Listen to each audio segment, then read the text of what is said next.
Today we're going to cover installation of our interior cargo basket. Now, to cover a couple questions, you have about 22 inches of height here, so if you have a Dometic fridge with a slider, it will still fit. So the top of this is right about the top of the rear seats. So if you don't have it piled with stuff in here, you maintain almost the same line of sight, so it really isn't blocking you that way. Obviously, if you start putting stuff in there, you will lose some sight, but empty, you don't. Okay, so included in your kit, you're going to get 2 of the panels, you're going to get 3 of the extruded aluminum cross members, you're also going to get 2 of the smaller brackets that actually attach here, and then 2 of the brackets that attach on our molly panel. Okay, so all of the panels and all of the brackets are symmetrical, so it doesn't matter left, right, front, rear, they're all the same. You're also going to need a 5/32 and a 3/16 Allen wrench to be able to assemble it all. Okay, so the first step is to actually take these T-nuts and install them in the rails to be able to bolt it together. Now, you're going to want to space these as close as you can to where the actual holes are going to be to begin with. So we're going to start with the center rail here. When you put the nuts in, there's one side that has a raised portion and one side that has a flat portion. You need to make sure the flat portion is actually up when you put it inside here. Now, the middle one, you're going to need T-nuts in both rails. Then, go ahead, pull them down. And you're going to want to just put them where the holes are going to be.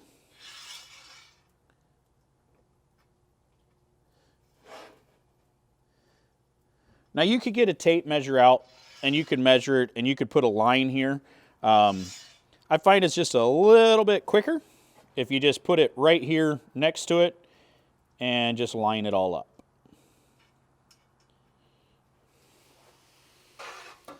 Okay.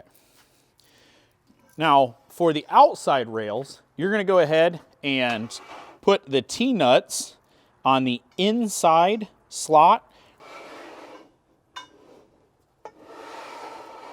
And the holes line up across, so we can just use our piece that we've already done here.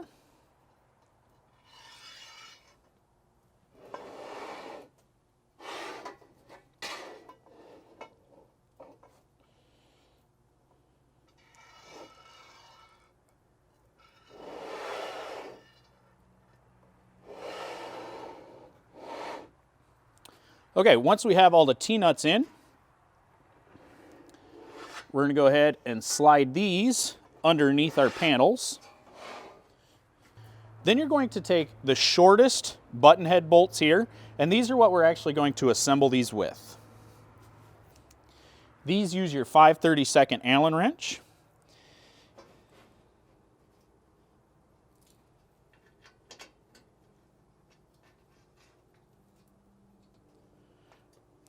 Go ahead and just get them started. We're not worrying about getting them too snug right now. Now, if you do find yourself where the T-nut's not quite exactly, you can use the Allen wrench to actually come in here in the hole and line it up that way. Or if it's a little too far out, if you have a pick or something with a little bit of an angle, you can actually come in sideways through the holes and just kind of bump it in the direction that you need it to be. Next, we're going to install our side bracket. You'll see that there's 3 sets of 2 holes. You're going to take those, line them up to the extruded, and the angle goes underneath the basket. So I should point out the bolts that we're using are these 1-inch button head bolts that use the 5/32 Allen. And these get the stainless washers on them. Once you've got these all started, go ahead and snug them up just slightly and then install the same bracket on the other side. All right, now that you have these end plates on, go ahead and tighten all the bolts for the actual basket here itself. Okay, so up next is installing these side brackets. Now there is 6 holes on the side here. We're only going to use 3 of them. For mounting on the panel here, you're going to go to the second hole in, and it's going to line up with a hole here on the end.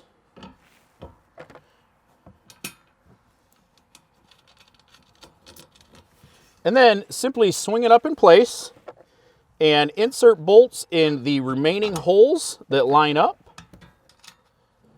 Okay, now we recommend installation here at this height on the bottom row.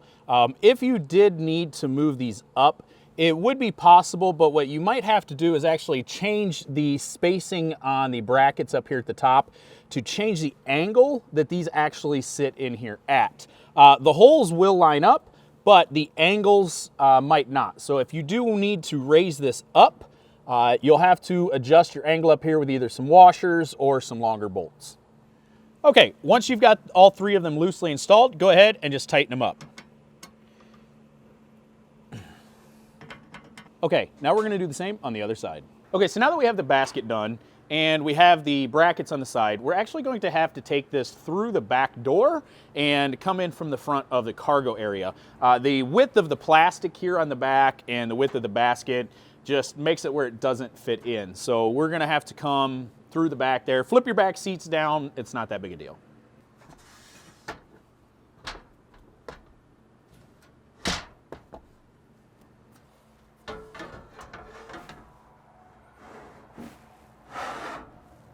Okay, so to bolt the rack down to the side pieces here, we're going to be using these 1/2-inch button heads, the same ones we used on the side. There's 4 holes along the side here. Go ahead and line them up, stick the bolts up through, reach up over with the nut there. Now these definitely you want to leave them a little looser so that you can move the rack around to get it centered where you need. So go ahead and put all of the 8 of those in, and then we can center it up and tighten them up.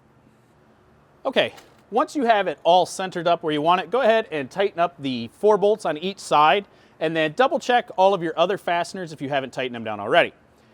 That concludes installation of our 4Runner interior cargo basket. If you have any questions on this or any of our other products, don't hesitate to reach out and give us a call at 269-459-8447 or shoot us an email at info@victory4x4.com.